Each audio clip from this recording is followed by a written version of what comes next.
C'est-à-dire, oui, c'est reparti. Ok. Du coup, le dernier thème, ce serait l'impact personnel de ce travail sur, sur toi. Et donc, tes satisfactions à être ici, et tes insatisfactions. Ok. Ben, mes satisfactions, elles sont beaucoup plus nombreuses que mes insatisfactions. Euh, Mes satisfactions, comme je te disais, c'est que bah, la vie que j'ai ici, elle a du sens, tu vois, pour moi, et qu'elle correspond à mes valeurs, quoi, que je me sens euh, complètement à ma place. Et je sens toutes les possibilités d'épanouissement personnel, en fait, qui sont possibles ici. Moi, j'avais envie de vivre une vie collective et j'avais envie de vivre une vie dans la nature. Et du coup, voilà, en fait, mes satisfactions, elles sont pas faciles non plus à vivre, tu vois. C'est pas parfois ce qui m'insatisfait, en fait, c'est aussi ce qui me satisfait, c'est ces difficultés qu'il peut y avoir à être en collectif, à vivre ensemble. C'est vrai que dès qu'il y a une difficulté dans le collectif, quand je me sens en difficulté avec une personne ou soit avec un enfant, soit avec un adulte, un membre de l'équipe, ça impacte toute ma vie, quoi. Je peux pas dire je passe le week-end ailleurs ou je, je suis plus dans mon travail. Voilà, tout est imbriqué. C'est une des questions qu'il y a après, mais c'est peut-être pas si logique de l'avoir mis après en fait. C'est le, c'est la, c'est quoi ta relation, enfin, qu'est-ce que tu peux me dire concernant la relation entre ta vie professionnelle et ta vie privée en fait? Ben, je peux pas dire il n'y a pas une cassure entre les deux, quoi. C'est totalement imbriqué, quoi. Euh, Ma vie personnelle, elle est T'as des exemples j'ai des exemples.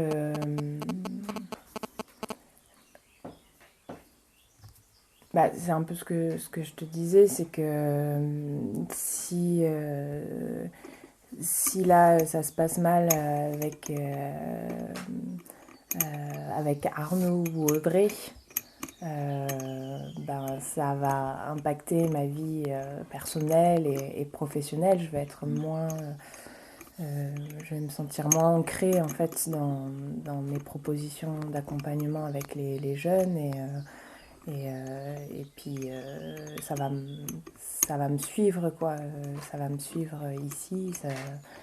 Je vais pas pouvoir je vais pas pouvoir en fait l'éviter quoi cette problématique et il va falloir que je mette des choses en œuvre en fait pour que ça se passe mieux.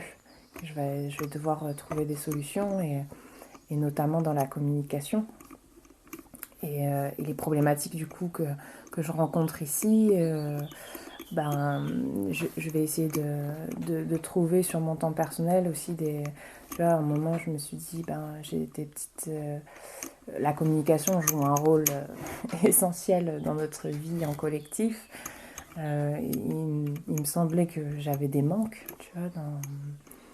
Et du coup, je me suis dit, je vais faire une formation en communication non violente, tu vois, pour améliorer ma vie au quotidien ici. Et voir un petit peu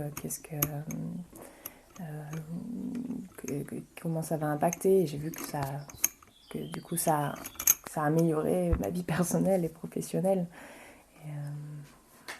Et, et,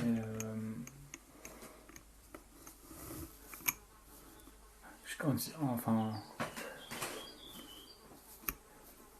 le, y a, tu traces une frontière entre ta vie privée, ta vie non, professionnelle non, tout est relié, quoi, parce que mes collègues, c'est mes amis, mes amis sont mes collègues, c'est avec eux que je passe, on va dire, 90% de mon temps. C'est c'est aussi, ben voilà, on travaille aussi euh, sur nos problématiques existentielles en fait.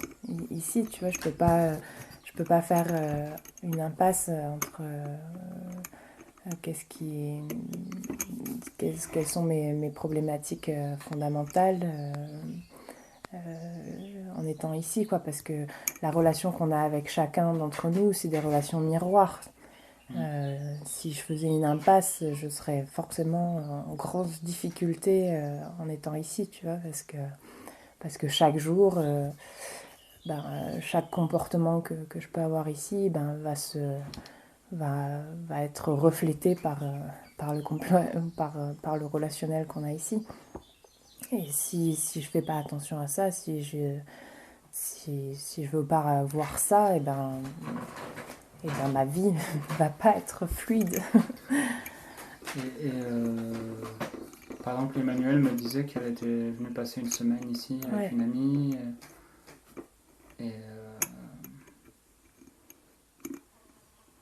Mais sur son temps de travail finalement. Ouais. Bah, ce que je propose, et c'est sûr, moi j'ai eu de la chance quand même d'avoir des amis et une famille qui étaient touchés en fait par le projet du Roucous. C'est vrai que s'ils n'avaient pas accepté ce choix de vie, j'aurais peut-être ça ne saurait pas changé, je pense, mon envie d'être ici, mais ça aurait impacté sur mon taux de bonheur à être ici. Que là, après ça, évidemment, il y a des amis que j'ai pas trop revus depuis que je suis là, ou des membres de ma famille qui sont pas venus me voir non plus ici. Parce que voilà, j'ai par exemple une super amie qui, elle, la souffrance psychique, elle l'a vécue dans son histoire personnelle et venir ici, en fait, c'est trop douloureux pour elle. Ben, maintenant, on a plus des contacts téléphoniques où quand j'ai un peu de repos, je vais la voir, mais je sais que je la verrai pas, en fait, sur le Roucous. Et que du coup, on se voit beaucoup moins. Oui, C'est parce des que petits deuils, quoi. ton lieu de vie, c'est le Roucous, et du coup, ça veut dire que ici, tu peux accueillir, même sur ton temps de travail, les gens que t'aimes. Mais du coup, le fait que ton lieu de vie soit le Roucous, fait que tout le monde peut pas venir. Alors que si t'avais vraiment un lieu de vie séparé, ce serait différent, quoi. Oui, ça serait différent. Après, moi, je trouve ça riche aussi. En fait, vu que ça prend quasiment 90% de ma vie ici, si je peux pas le partager avec mon entourage, ça va être limitant dans mes relations avec eux, quoi. Ils vont, je vais pas pouvoir leur exprimer tout ce que je vis, quoi. J'ai besoin aussi qu'ils l'expérimentent. Et du coup, c'est aussi pour ça qu'être entouré de gens qui sont sensibles à ce projet, c'est hyper important, quoi. Est-ce que tu perçois une prise de risque dans ce choix de travailler ici Je la ressens pas au quotidien, cette prise de risque. Après, je sais qu'elle est quand même qu'elle est là, hein, que j'ai la responsabilité quand même de ces enfants que chaque choix qu'on fait peut être un moment, on peut passer par le cas de la justice ou voilà, il y a des moments où on est dans l'illégalité aussi en étant. C'est pas dans l'illégalité parce qu'il y a très peu de lois quand même qui disent à quoi on est soumis au LVA, mais par exemple, on fait des choix parfois dans les traitements médicaments que les institutions auxquelles les institutions ne sont pas d'accord, voilà, on est ok pour prendre cette prise de risque et parfois on se met dans des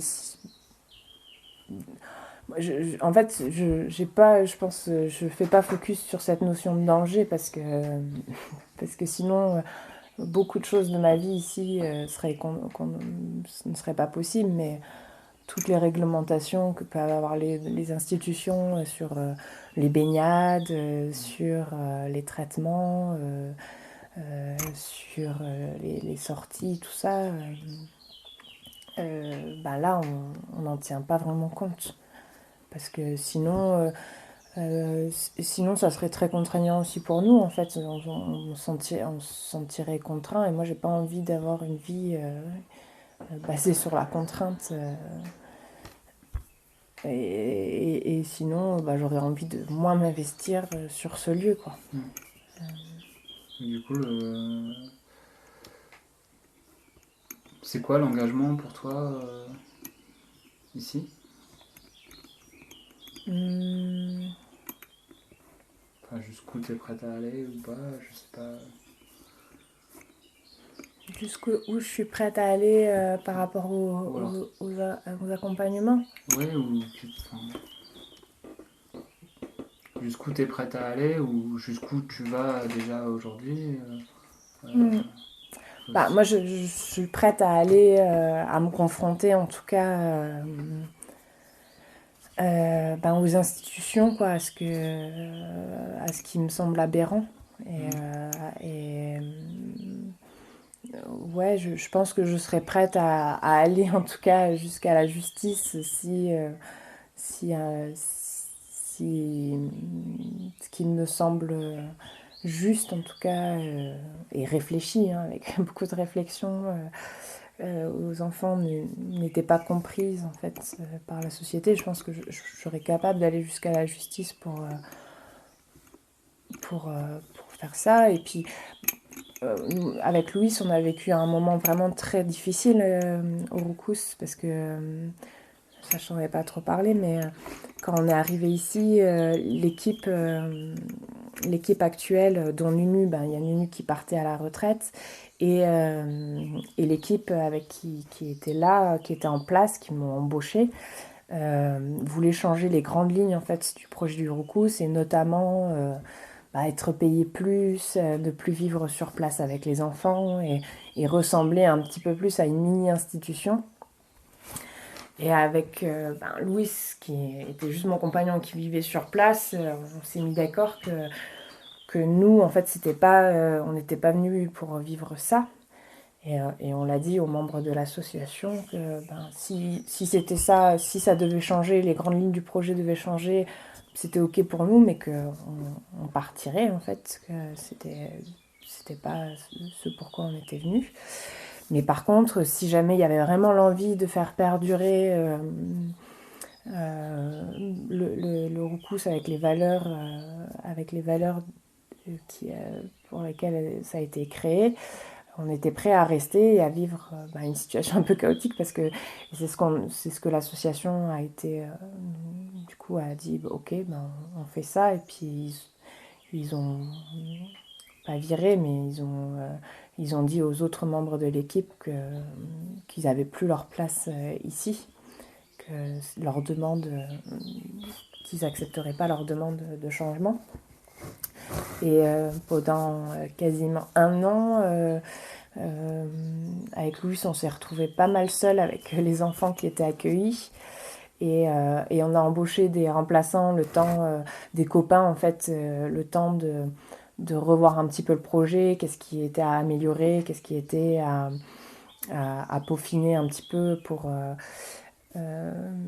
continuer à faire vivre les valeurs et que ça soit aussi confortable pour nous, en attendant d'embaucher des personnes qui allaient être qu'on allait embaucher des personnes qui allaient vraiment vouloir s'investir sur le lieu.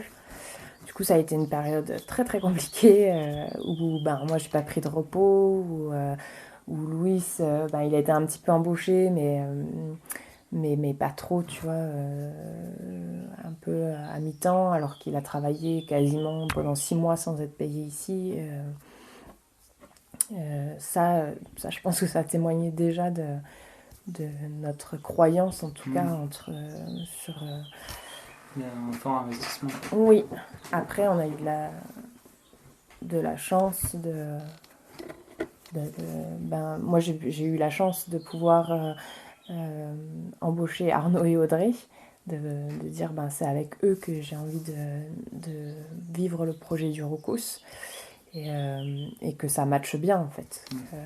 C'est qu'on s'est retrouvés en tout cas sur les valeurs fondamentales du Roucous en ayant bien sûr des grandes différences au quotidien. Et je pense que là, si demain il se passait de nouveau un coup dur comme ça, je serais prête à passer ce cap avec ici, quoi. Ouais. La dernière question, c'était comment tu te projettes par rapport à ce que tu vis ici et quel avenir tu y vois C'est une grande question que je me pose à peu près tous les jours de comment je me projette ici, parce que j'ai d'autres envies, d'autres projets, et c'est vrai que là, actuellement, c'est pas possible en fait de suivre le projet du Roucous plus de suivre un autre projet à côté.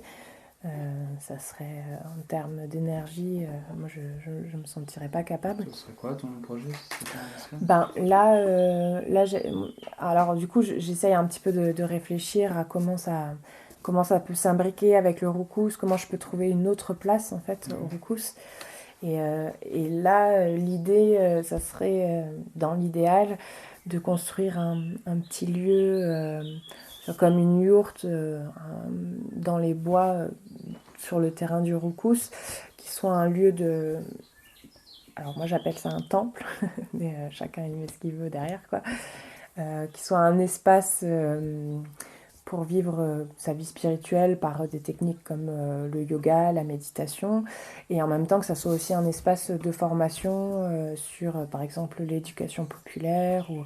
Moi je suis bien attirée par toutes les nouvelles pas des techniques, mais tu vois, comme la communication non violente, l'éducation populaire, et de pouvoir proposer en fait qu'il y ait des intervenants qui viennent ici, et puis des groupes aussi qui ont envie de se former, et en même temps de voir un peu la vie du Roucous. Et c'est vrai qu'on a l'espace ici avec le point d'accueil jeunesse, les caravanes, les bus, tout ça, d'accueillir du public, la grande cuisine. Voilà, et puis j'ai aussi un petit projet, mais ça c'est quelque chose que j'aimerais bien essayer de faire un peu plus au quotidien ici, de me trouver à me dégager du temps. Et c'est un peu tout le côté transformation, tu vois, de faire son jardin et en même temps de faire des conserves pour... Et ça, c'est pas enfin, dans ce que vous vivez actuellement, là, avec ce rythme que vous avez trouvé de 4 semaines, dans ce flux, il n'y a pas moyen de caler ça en même temps Si, il y a moyen de caler ça en même temps, mais ça demanderait, tu vois, en fait, ce qui est un petit peu difficile ici, c'est la charge mentale qu'on a. Tu vois, des enfants, il y a toujours un enfant qui va pas très bien ou qui a une grosse difficulté, où il faut être hyper attentif. Après, il y a toujours un petit souci avec un IME qui comprend pas du tout le travail qu'on met en place ici, ou qui est à l'opposé, pas à l'opposé, parce que nous on a vraiment envie de travailler avec les institutions qui accueillent les enfants du Roucous, mais la communication n'est pas toujours très fluide, en tout cas. Et du coup, ça prend du temps, ça prend de l'énergie. Après, il y a des histoires.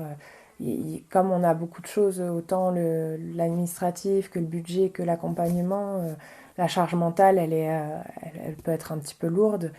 Et là, on a trouvé quand même un système d'organisation avec les 4 éléments qui est agréable, parce que je sais que cette semaine, j'ai pas trop à m'occuper du ménage, ou pas trop, ou je m'occupe juste de la cuisine le midi et pas le soir, ou que c'est un tel qui fait les animaux, et ça a rendu un peu plus fluide notre organisation. Ça nous libère de l'énergie, de se dire ah il y a ça, ça et ça à faire. Mais je pourrais en fait mettre ces projets en place en même temps que le Roucous. Mais je pense que j'aurais envie j'aime bien faire les choses vraiment à fond, quoi. Et c'est pour ça que je me dis peut-être à un moment ne plus être salarié. Je sais pas trop comment ça peut se faire, ne plus être salarié, mais peut-être continuer à vivre sur place, trouver une solution pour continuer à vivre sur place, à pouvoir créer un peu, à être toujours dans la relation avec les enfants, mais en même temps avoir ces projets-là à les faire vivre, quoi. Et qui rentrent, ces projets que j'ai, je sais qu'ils rentrent aussi dans le projet du Roucous, quoi. C'est en adéquation, quoi.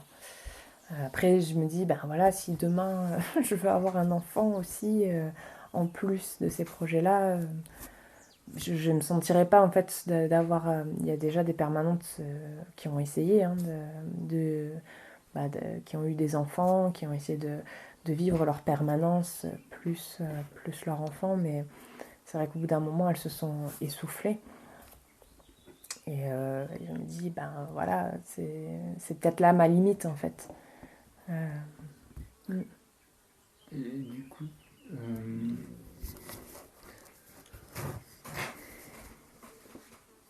dans quelle mesure c'est possible de comparer ce qu'a vécu et fait Nunu avec ce que tu fais toi? Enfin, c'est quoi les points de comparaison? C'est quoi les divergences? Ben, les points de comparaison, ben, je pense qu'on a, en tout cas, Nunu, ce qui lui tenait à cœur, c'était l'autogestion. Et puis vraiment, attends, je vois où ça passe.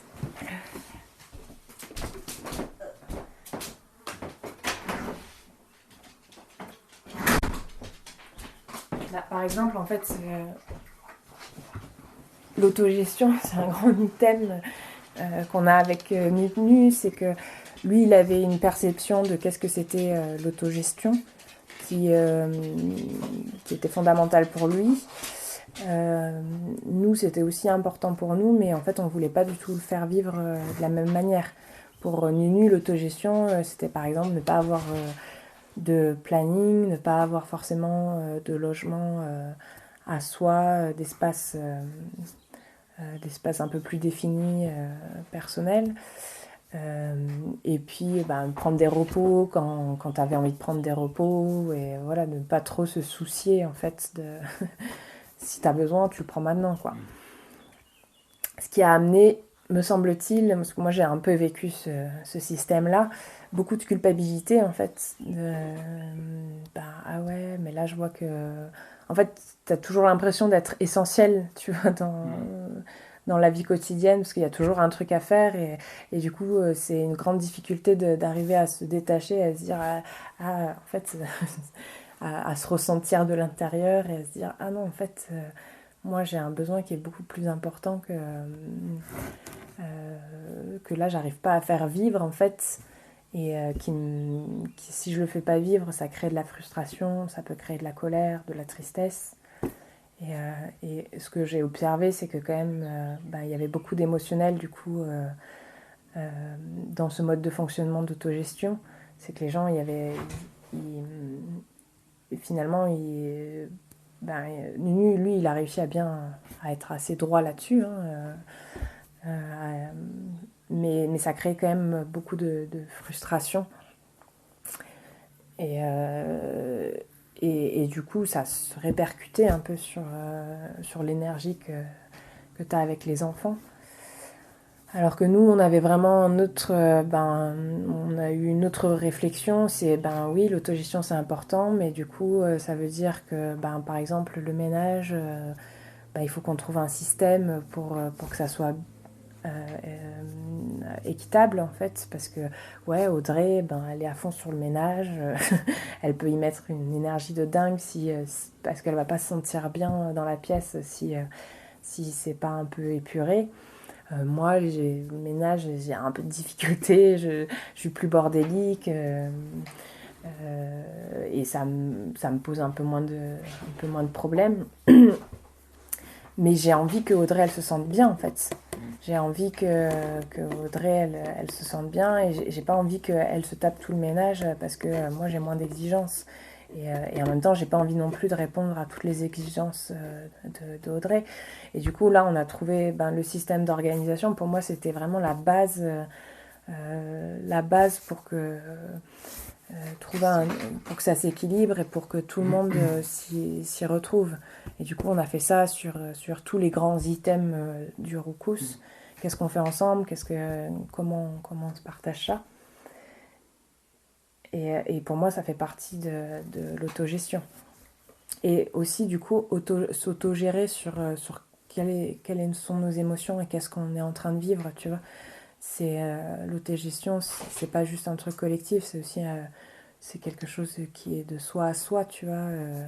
C'est si j'arrive pas à répondre à mon besoin existentiel, en fait, je vais être en colère ou je vais être frustrée, et en fait, je vais le faire vivre aux autres, et moi, j'ai pas envie de vivre avec des gens qui sont frustrés ou en colère, tu vois. C'est...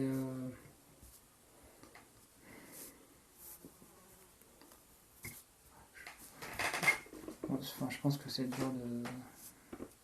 que ce serait pas juste de classer ça, quoi, mais peut-être que les créateurs de certains lieux de vie, il y a un engagement qui était total, et aujourd'hui, pour vous, il y a un engagement, mais qui est plus mesuré par rapport au... Moi, je pense que quand même, là maintenant, aujourd'hui, comme on l'est, il est total notre engagement. Ouais. Mais tu vois, moi, j'aurais pas vécu de la manière dont Nunu il a vécu, parce que à des moments, voilà, c'est un peu en privé du coup.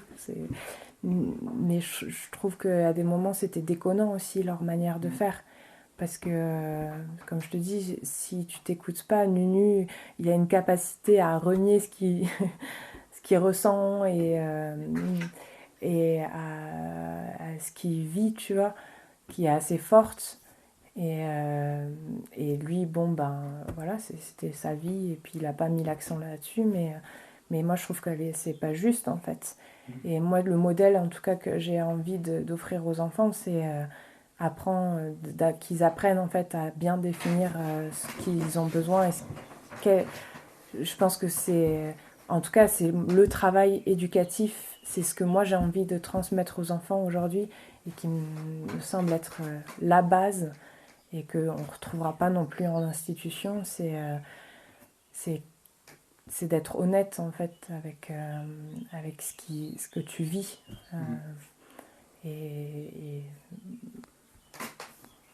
Et après, voilà, Nunu, c'était incroyable aussi.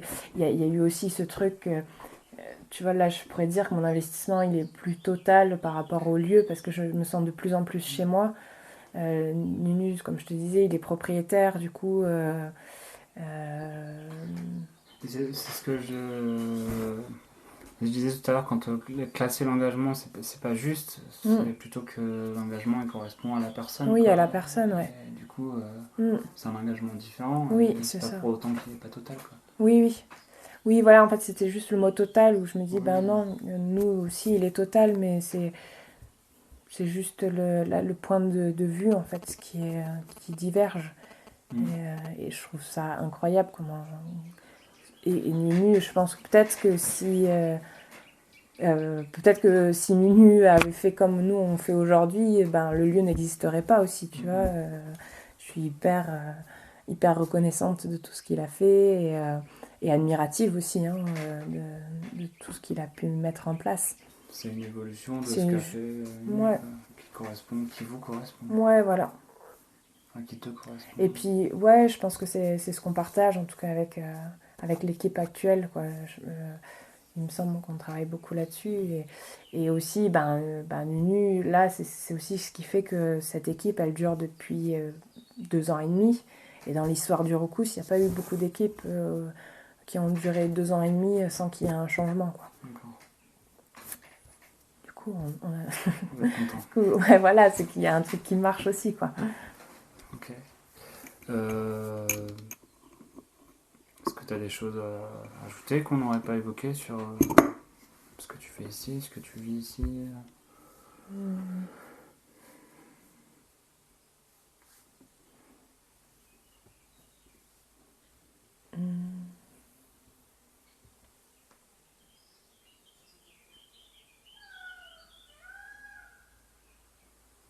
Non, c'est peut-être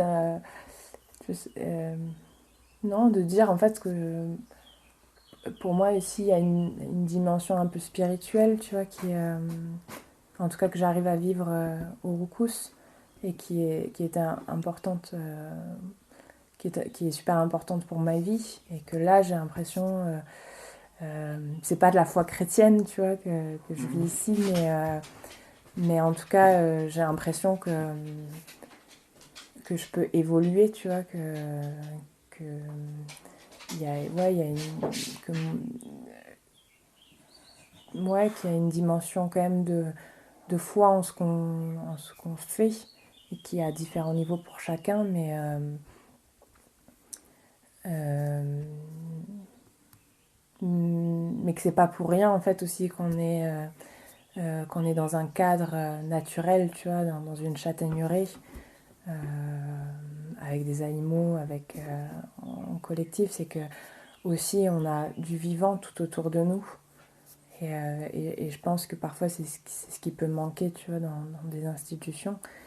C'est cette connexion au vivant, ben, de voir la nature évoluer, de, de, de voir des animaux euh,